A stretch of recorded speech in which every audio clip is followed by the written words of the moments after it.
I nderuar zoti president, të nderuar pjesëmarrës, kolegët folën për pjesëmarrjen masive të popullit të Kavajës në luftën e Shkodrës, por krahas betejave që zhvilloheshin në frontin e luftës në Shkodër, në Kavaj, burra të mençur të qytetit zhvillonin dhe ata veprimtarinë e tyre në mbrojtje të trojeve shqiptare. Një nga këta figura ishte edhe Sheh Hamid Kraja, si shpreha si virtyteve të larta të popullit të qarkut Kavajës për mbrojtjen dhe bashkimin e trojeve shqiptare. Në gjithë rrjedhën e historisë, kontributi i popullit të qarkut Kavajës për mbrojtjen dhe bashkimin e trojeve kombëtare është manifestuar jo vetëm me luftën me armë në dorë përballë armiqve të shumtë që janë sulur Shqipërisë, sikurse vepruan edhe në mbrojtje të Shkodrës, ashtu sikurse u theksua edhe nga kolegët parafolës, por edhe me forma të tjera për gjetjen e zgjedhjeve administrative apo diplomatike. Një nga ta përfaqësues ishte edhe Sheh Hamid Kraja. Për figurën e këtij kleriku, akademik Beqir Meta ka shkruar: personalitetet madhore të historisë dhe të kulturës së një kombi nuk mund të jenë të rastit. Ata janë rrjedhoj e një tradite të gjatë e momenteve të caktuara historike dhe politike, e faktorëve të shumë të gjithanshëm, ndikues, edukues dhe formues. Pjesë e këtij panteoni është edhe Sheh Hamid Kraja, thot akademiku. Ne do të përpiqemi që me anë të kësaj kumtese të shpalosim nëpërmjet dokumenteve arkivore se kleriku nga Kavaja, Sheh Hamid Kraja, ka qenë dhe mbetet shpreha si virtyteve të larta të popullit të Kavajës për mbrojtjen dhe bashkimin e trojeve kombëtare. Një vlerësim më i hershëm për rolin adhëtar dhe ndihmesën që dha Sheh Hamidi në dobi të kombit pasqyrohet në një dokument arkivor i cili thot: sado që fetar, Sheh, i ndjeri ishte njeri me parime moderne dhe idenë kombëtare ka përqafuar qysh në kohrat e errta të sundimit osman.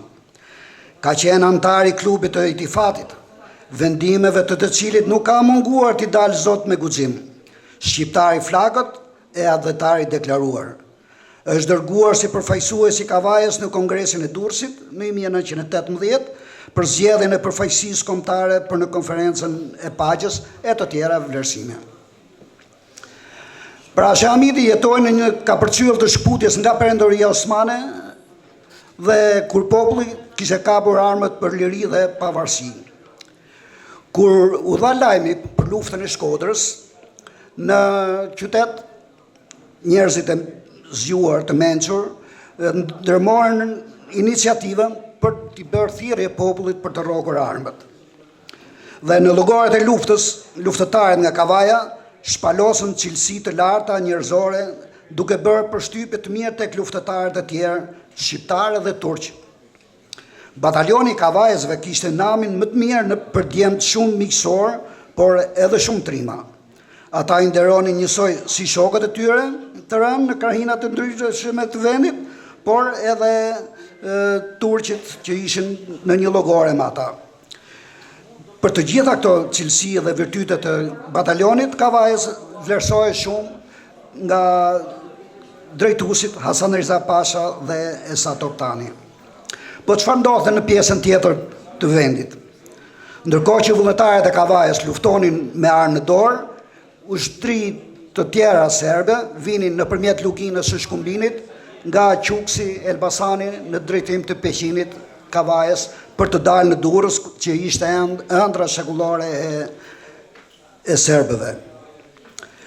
Në këto kushte, sipas porosisë së Ismail Qemalit me 27 nëntor 1912, patriotët Kavajës, ndër të cilët edhe Sheh Hamidi, ngritën flamurin kombëtar në Kavaj. Ky veprim kryhej për t'i treguar ushtrisë serbe që vinte se Shqipëria nuk kishte të bënte me Perandorinë Osmane, por ishte një shtet i pavarur. Pjesë e patriotëve të Kavajës ishte edhe Sheh Hamid Kraja. Me 28 nëntor dihet se u ngrit flamuri edhe në Vlorë, pra që tregon shpalljen e pavarësisë. Për t'i bërë ballë pushtimit serb, me porositë e Ismail Qemalit, në për qytetet të ndryshme u dërgua një telegram i cili do t'i dorëzohej komandantit serb për të treguar se Shqipëria është e pavarur. Në Kavaj këtë telegram ja paraqiti komandanti serb Shahamidi, i cili u tregua i vrazhd dhe nuk e përfilli. Ai protestoi pra Shahamidi në emër të popullit të Kavajës për pushtimin e qytetit dhe për heqjen e flamurit kombëtar. Flamuri ynë kombëtar u hoq nga serbët. Sikurse shkruhet në dokumentin arkivor, Shahamidi flamurin kombëtar e mbante në shtëpi me adhurim të madh mbas shpalljes së independencës, duke e bërë flamurin kuqezi pjesë të pandarë të jetës së tij. Njëkohësisht lufta në Shkodër vijante. Tregohet për takimin që pati batalioni Kavajës me oficerin Aslan Xhafa dhe ndihmesën që dhaj për t'i veshur luftëtarët e Kavajës me rrobat reja. Pasi u kthyen nga lufta e Shkodrës me mbarimin e kësaj lufte, batalioni vullnetarëve të Kavajës u prit me respekt dhe nderim nga autoritetet vendore dhe paria e qytetit. Shahamidi ishte ndër ata që pasi ngushëlloi për shokët dhe të afërmit të rënë dëshmorë, i përgëzoi për qëndresën dhe shembullin që dha në frontin e luftës dhe i uroi të kenë parësi dhe lumturi në të ardhmen.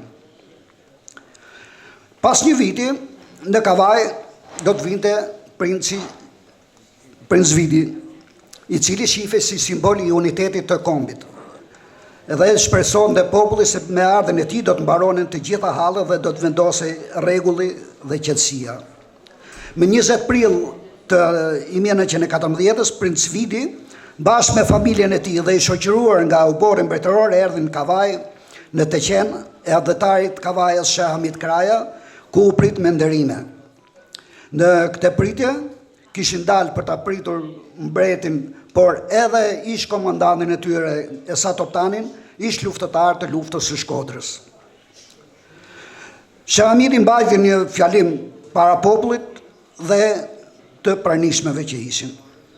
Për shtypjet për vizitën e Princ Vidit në Kavaj, sekretari i princit, kapiteni Haton Armstrong, i pasqyroni librin 6 muaj mbretëri i 1914. Ai shkrua: disa ditë më vonë vizituam qytetën e vogël piktoreske të Kavajës, ku çifti mbretëror u prit shkëlqyeshëm nga banorët, të cilët kishin dalë me mira për t'i përshëndetur.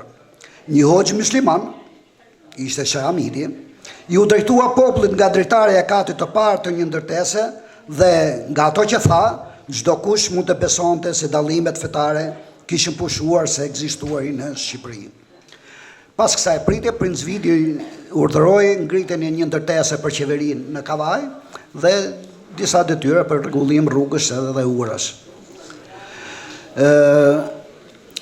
Sekretari Vion, ai, pra hoxha musliman, foli në emër të komunitetit musliman dhe të bashkëqytetarëve të tij kristian dhe e siguroi mbretin se banorët e Kavajës do të punonin së bashku për atë dhe për atë dheun e tyre si një familje e madhe.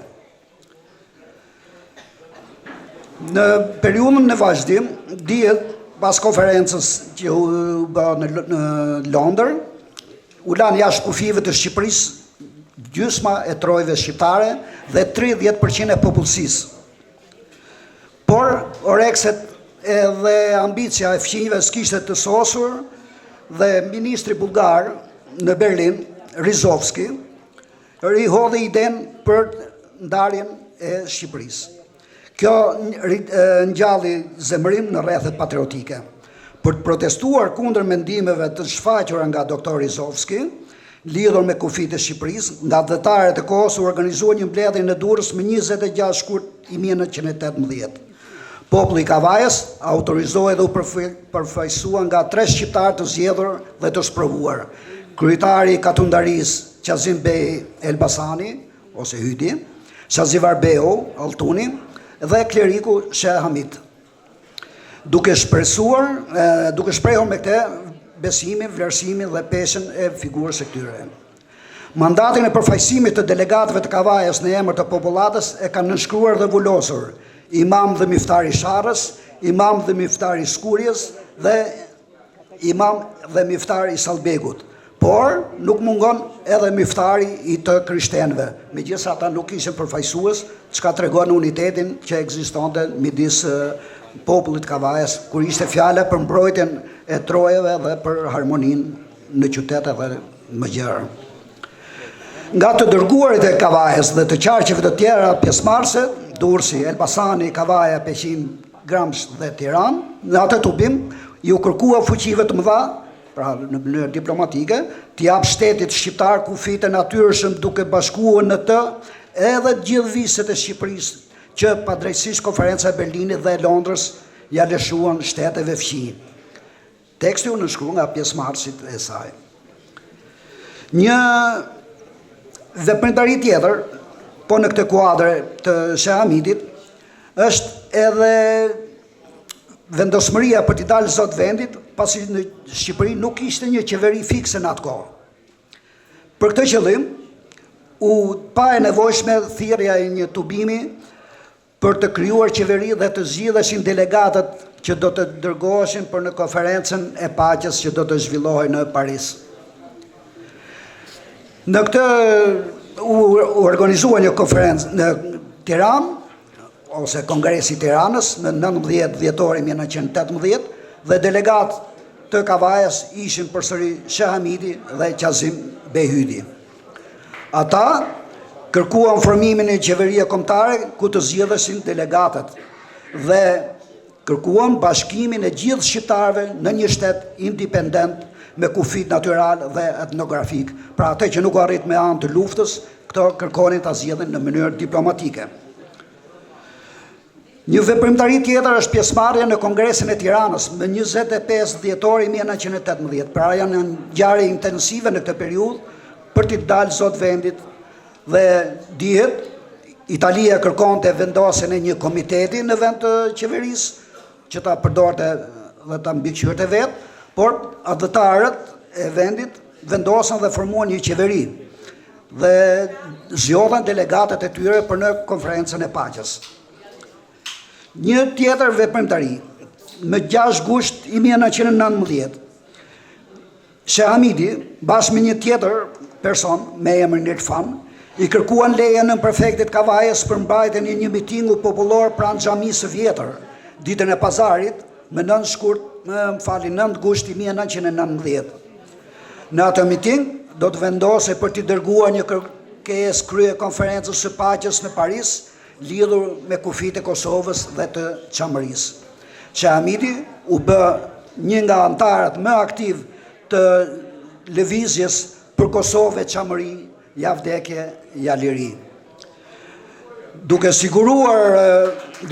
ashtu sikur se kishin zhvilluar në luftën e Shkodrës, dhe treguan gatishmëri, populli u tregua i gatshëm edhe në këtë miting, ju përgjigj thirrjes së Sheh Hamidit dhe mbështetën kërkesën për bashkimin e trevave të Kosovës dhe të Çamërisë.